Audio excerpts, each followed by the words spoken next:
whispered across the oldest pages of history.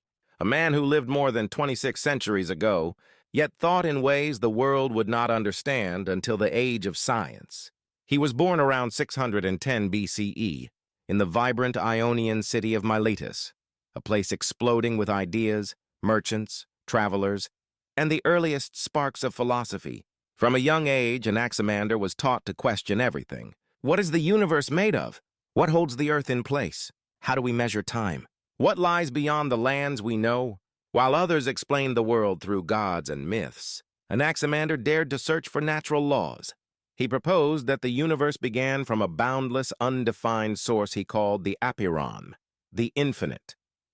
To him, all things emerged from this endless substance and eventually returned to it, following a cycle governed not by the gods, but by balance, order, and necessity. In an age when most believed the earth floated on water, Anaximander made a stunning claim. The earth hangs freely in space, unsupported, remaining still because it is equally distant from everything around it. A revolutionary idea, more than 2,000 years before gravity. He turned his attention to time itself. Using Babylonian knowledge and Greek innovation, he introduced the gnomon, a vertical stick casting shadows that allowed people to measure seasons, solstices, and the passage of the day. This was among the earliest scientific instruments in Europe.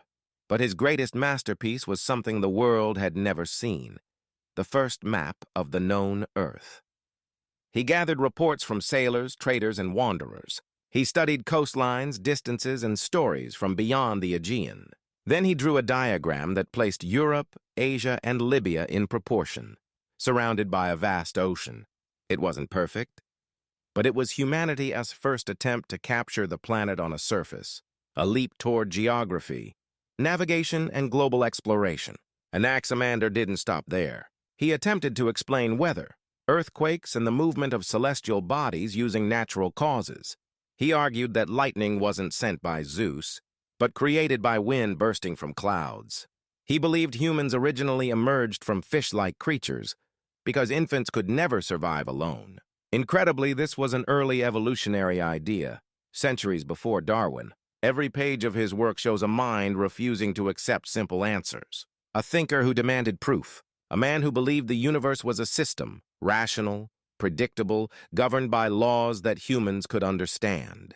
Most of his writings are lost, but his influence remains everywhere, in astronomy, geography, scientific philosophy, and the courage to think beyond myth. Anaximander, the man who imagined the earth floating in space, the man who drew the first map, the man who sparked the scientific